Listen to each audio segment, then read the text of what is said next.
Hey everybody, Kenny here. Before we get started, I'm just including this little disclaimer that I will be using at the start of each of my Diablo 4 planning videos. Initially, I was going to create one long video that I was just going to add timestamps for, but when I did that with my Octopath Traveler 2 video, despite the fact that it is one of my more successful videos on my channel, I think from the analytics that I saw in that video that the length may have been a little intimidating, which caused it to not get as much traction as it probably would have if I had just released a bunch of shorter videos that each showcased a different character. So instead of doing one long video, I'm doing a bunch of shorter videos on all of my tips and my build planning that I will be putting into a playlist, and then each of these videos will just kind of refer back using this disclaimer here, just to set expectations of what's going to be coming here. These are all going to be essentially theory videos, while most of this has practical application already known due to all of the data mining on the available build calculators and practical experience from playing through the various beta events, as well as what we know from other YouTube groups. Everything here is still potentially going to change once the game actually comes out. We don't know for certain what's going to be what. We just know what we've seen and what's available to us to see. So take everything that you see in any of these videos with a grain of salt. So with that out of the way, let's get going. So this video is going to be on my Druid build and how I'm planning to go through the campaign in the best possible scenario of what I'm hoping happens. So to start with, I will be doing a bear Druid build with a reliance on the overpower mechanic. So I'll be focusing on Maul as my basic skill, and of course moving into Pulverize as my core skill. And when you grab the enhanced Pulverize, it makes it that your next Pulverize will overpower every 12 seconds. There's a guaranteed occasional overpower. And I'll be grabbing the Primal Pulverize to make it that enemies struck will deal reduced damage. And then, while I won't be using it immediately, I'll be putting 1 point in Storm Strike, and that'll come into play as we move forward. Once we get into defensive skills, I'll be grabbing Debilitating Roar, Enhanced Debilitating Roar for the Fortify, and the Preserving Debilitating Roar for the heal during its duration. Then while we're waiting to get access to Companion down here, we'll invest more into Pulverize here. Then once we have access to here, we will go and put all of our points into Clarity.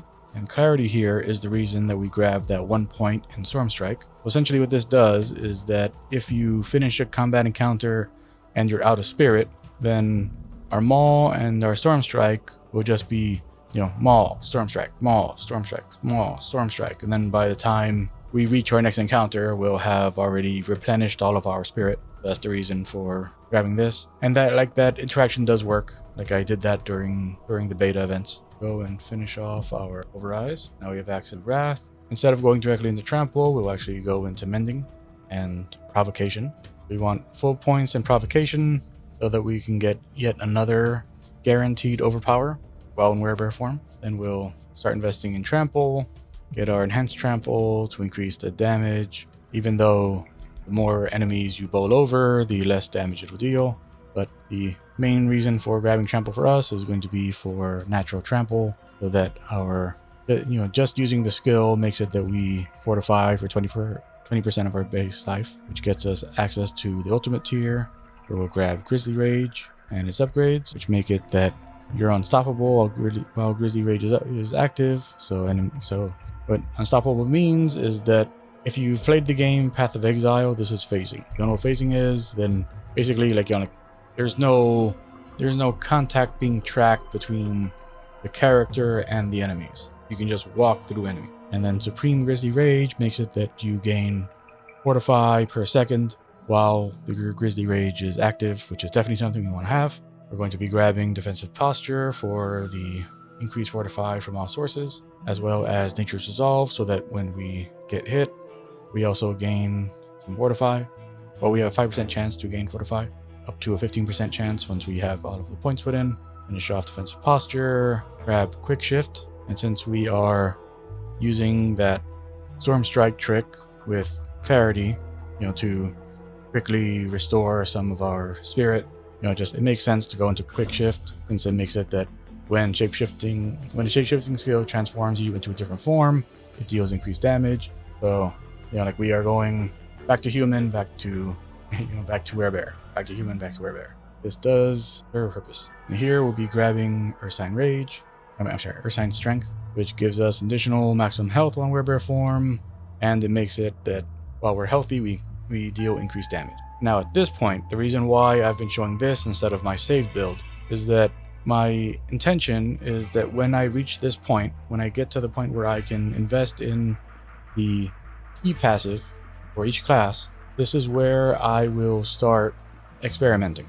So I will play around with this a little bit, see how good of a key passive this really is. Then I will be refunding everything and trying out every single possible build that you can do. I will be doing, you know, werewolf build that, you know, and trying out bestial ram. Well, so I will first be refunding that and trying out bestial rampage, since that is, you know, this works for both werewolf and werebear. I'll try that, see how that is. Then I'll try that, how that is, and I'll fully refund. Try out do this whole setup in werewolf form. Try out bestial rampage. Try out Repine Ferocity. Then refund everything. Try out like a full storm.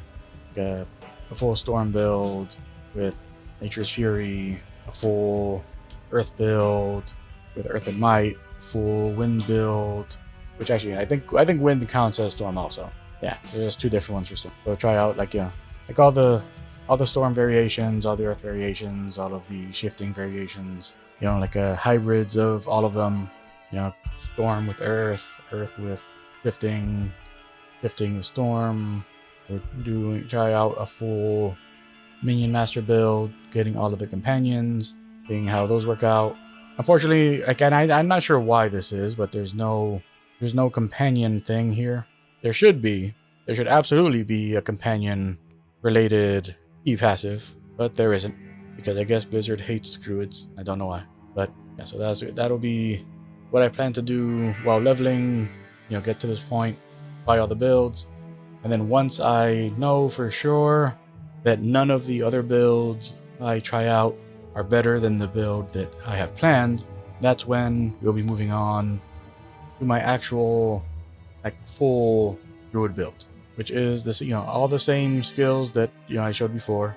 It's just we'll by that we'll be fully investing in Maul. We'll be grabbing the upgrade to actually I didn't show this before, but with Maul, the enhancement to it makes it that you fortify for a percentage of your base life whenever you hit an enemy with Maul. And then the upgrade to that I'll be taking is Fierce Maul, which increases the range and radius of Maul by 25%, meaning that the fortify that we're gaining is going to be improved by the fact that we'll be hitting more enemies when we're attacking a large group. We'll also be going into Heart of the Wild, only to get 3 spirit out of that, and we're only doing 3 because the point of that is just to get to abundance, so that way we make it that our basic skills generate more spirit. We'll be grabbing Predatory Instinct for the increased critical strike chance against close enemies, and since this is a build that's all about being in an enemy's face and smacking them around as a bear, obviously this is a great one to have. We're grabbing Iron Fur for the increased damage reduction while in bear form. We will not be going past 1 point in Debilitating Roar. The reason for that is that if you were to invest extra points in that, all you would really be doing is reducing the cooldown. You don't get any more damage reduction out of it by pushing it. I won't be grabbing any of the companions. We'll be going just full on bear. We'll be tapping out mending, so that way we get as much healing as possible from all the sources we have. We're putting a couple more points into trample, just so that like when we do use it, it does a little more damage. And we'll be getting natural fortitude for the increased fortification when we shapeshift. And then for our spirit boons, which is a system that we did not have access to during the beta. And my intention is to, I'm using it the way that the UI lets me use it. I don't know that you actually can do this with that system, since once again, we didn't have access to the system. But according to this, you can invest into one of each of these, and whichever one you choose to specialize in, you can invest two. So for deer, I'll be getting Gift of the Stag for the maximum spirit, though I may choose to switch over to Prickle Skin instead for the thorns. For eagle, we'll be grabbing Scythe Talons for the increased critical strike chance. For snake, we'll be going in for masochistic for the critical strikes with shape-shifting skills heal you for percentage of your life. In wolf, we'll be grabbing energize, so that way when we deal damage, we have a chance to restore some spirit. Bolster, so that way we gain fortify whenever we use a defensive skill. And we're already using debilitating roar, which grants us fortify. So it's just, fortify on top of fortify. Now we go into our pie in the sky Paragon build. Now, if you watched my very long build crafting video, then you may already be aware that for all of my builds, I only go 2 boards in. So I do the starting board, then only go 2 more boards. Most people are going to be telling you to do more, but there's a reason that I'm only doing 2 that I did explain in that video, but I'll be going over here as well. First, I'll show what I have, and then I'll explain why it is I'm doing it. So first, going in for all of the magic and rare nodes that you have in the starting tree, because these get you extra armor, extra damage, extra life.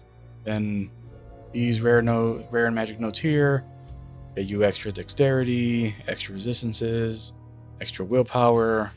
These here get you extra damage, extra intelligence, also extra willpower. Then here, if I'm actually able to get this glyph, which I don't know how likely it's going to be actually able to actually get the glyphs you want for your character. This is something that I'm sure that by the time this video goes up, we will actually know what that case is. But as of the time that I'm recording this, we don't know yet. So this is pie in the sky stuff right here. Like, this is what I hope I'll be able to get. I hope I'll be able to get this werebear glyph. If I get this werebear glyph, then I will be investing in all of the willpower in this area that's covered by the purple you see here. And that's the goal. Whether or not I'll be able to do this, as I had mentioned, is entirely based on whether or not we are able to guarantee get the glyphs we want. If getting glyphs is something that you can't rely on as a part of your build, then most of what I do here is just going to be passing through this area here in order to get to the next board right away, and not bother with filling these out the way I'm doing here. Then this area, once again, I went and grab all of most of the rare and magic nodes, because the board that I went to here is the Ancestral Guidance board. The Ancestral Guidance board has the Ancestral Guidance Legendary node, which after spending 75 spirit, you deal additional 30% damage for 5 seconds. But in this board, there are nodes that give you increased maximum spirit on kill, increased life, increased core skill damage, increased basic skill damage, increased resistances to all elements. Once again, pie in the sky. If I can get it, I want the Undaunted rune for here, that if I grab all of the intelligence in this area, then I will deal extra damage while fortified, and I will gain damage reduction the more fortify I have. Once again, if I can't get this, then I'll just be rushing straight through here to get to the next board, which I will be getting Inner Beast. Now, Inner Beast is as you can see from the kind of design of this is intended for a werewolf build, not a bear build. But the reason I chose this one specifically is that the nodes you get in here, you get increased damage from shapeshifting skills, increased armor, increased life, then you get some increased attack speed, which is very important, some increased critical damage and physical damage, which, this isn't a point of the build. Like, once again, like I'll go over like why it is that I have so many of these filled in. But then over here, like, we get some increased potion healing and armor. Oh, and I didn't go over it, but there's also healing over time nodes in the ancestral guidance tree, which is like one of the main reasons why I picked it. I guess I thought I went over them and I just realized I didn't. Yeah, so there's healing over time and potion healing here as well. And then the legendary in Inner Beast makes it that after shapeshifting, your spirit cost reduced by 10% for 5 seconds, up to 30%. So the idea is to use that whole parity interaction to get us a spirit cost discount, pretty much. And then once we're capped out, then we just like overpower as much as we can, which will make it that we're guaranteed to spend at least 75 spirit. And then in that last that last pulverize, we will be dealing an additional 30% increased damage, which is the goal there. And our final pie in the sky here is to get the dominate glyph, which makes it that we deal increased damage with overpower. Now, if you are aware of the damage buckets for the game, I'm not going to go over what they are, but if you know what they are, I'm going to go over which ones I'm using here. If you don't know what those are, I recommend just Googling Diablo 4 damage buckets and you'll see what I'm talking about. But for this build, what we will hopefully be working with, once again, it's all pie in the sky. We don't know what we don't know. So we're going to be using a lot of Wile. So Wile in Werebear form, Wile fortified, things like that. Going to be using all damage from Dominate here. And their only other buckets are that we're using 2 close enemies and our main stat. So we've only got 4 buckets in the build. So this is not going to be a super high damage build. It's just going to be a build that's all about staying alive. So healing as much as possible with actual healing sources and fortify. Reducing as much damage as possible from all sources. That's kind of the focus here. Now, why did I invest so many points into just these trees? So the reason for that is twofold. The first is that we don't, once again, like by the time this goes out, we might know we may know the answer to the question I'm about to ask, but as of right now, we don't yet know if the requirements here for, you can see that in Tenacity, you get a 4% life bonus and plus 100 flat armor. And then there's a bonus there where you get another 4% life if you meet the requirements it lists below. In this case, this is a board that is 2 away from the starting board. And that means that this right here would cost 460 willpower in order to activate. We have not met that requirement for that skill, but that's what that's for. It's listing it as the, this website is listing it as the formula instead of as the actual value, but that is what the case would be for this particular node for the Druid. So what we don't know is whether or not the gear that we have equipped will count towards satisfying this. If your gear does count towards satisfying these requirements, then it is absolutely valid to go further than 2 boards. I stopped at 2 because of the fact that we don't know whether or not this is viable, and whether it's viable to go to new boards and still bother grabbing all of the rare nodes that we have there on a quest to hopefully grab more glyph sockets to potentially fill with the glyphs that we don't know how we get yet.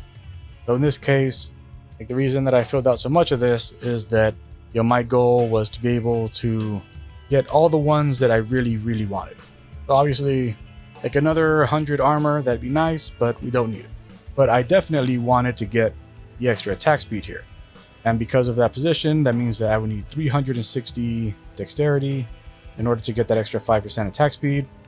We have 363, so guaranteed we'd be able to get that. Same for this extra shapeshifting damage, same for this bonus armor here, same for this extra resistance and core damage, additional core and basic skill damage, and the healing over time. I'm sorry, and the potion healing here. I wanted to be able to get as many, satisfy as many of these as I could, because these are sizable bonuses. Like an additional 5% attack speed is pretty massive in the scale of what this game is. Even though Maul and Pulverize do not have a speed multiplier. Well, actually, I guess Maul does. Maul does have an attack speed multiplier, but it's a very small attack speed multiplier, 1.1. So so it's the same as Claw. I expected it to be slower than Claw, but it is the same. Surprising. The Earth Spike is actually the fastest. Weird. But yeah, so I really wanted to get the extra attack speed, because the more often I'm attacking, the more often I'm critting, which means the more often I'm getting the bonus for Masochistic, where I heal based on my shapeshifting skill, which was the goal. That was why I picked this board here, because I wanted to have the extra attack speed and I wanted to have the extra shapeshifting damage, and that's why I grabbed all of the stuff over here for the core and skill damage and basic skill damage. That way, the majority of our damage is actually coming from us mauling and pulverizing. Well, really all of our damage is coming from from mauling and pulverizing, because Debilitating Roar is a buff, and Trample is an attack skill, but it is a attack skill with a cooldown, so it is not contributing really much to our damage. It's mostly there for the extra source of Fortify. And Grizzly Rage is also a buff. It's not not an attack skill in and of itself. So yeah, our entire damage is based around our basic and core skills for this build. So it makes sense that we want to have as much basic and core skill damage as possible in the build. Yep. So that is my planned Druid build that, once again, I may just completely throw this out the window once we have real information, once I'm playing the game and I know, there's no chance I'm ever going to get any of the glyphs I want. Cool. I'm just going to go out and and crush boards. The gear we wear actually contributes to these values. Cool. Then once again, I'm branching out as much as I can, grab as many of these rare nodes to satisfy those requirements, using my gear instead of the board. And Bob's your uncle. Once we know more, we'll be able to do more with what we know. But for now, this is the plan. As always, if you enjoyed this video, then I appreciate doing all the YouTube stuff. Like, comment, and subscribe. Until next time, Be Victus, Virus and Numeris, and bye.